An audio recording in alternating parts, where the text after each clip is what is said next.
Diyak makikita ha. Magandang hapon po sa inyo mga ka-vlog. Ako nga po si Tess Hulicar ang nagbablog ngayong hapon na to. Ang aking menu po ay pasta. Ang pasta ko po, ang sauce niya ay red na naman. Okay.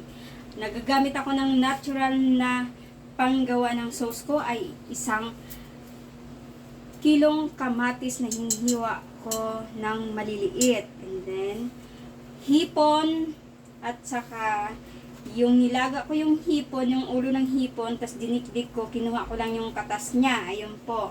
And then sibuyas na puti and black olive, ayan po siya. And then bawang, and then pasta, at may butter, at tomato sauce, and then Figaro beans, yung green peas na medyo salted na siya, and then Nestle cream, and then milk and condensed na maliit lang po. Ayan po ang aking menu ngayong araw na to. Okay po, sa aming pagbabalik ng aming vlog, ipakita namin ang aming niluluto mamaya, ang aming pasta.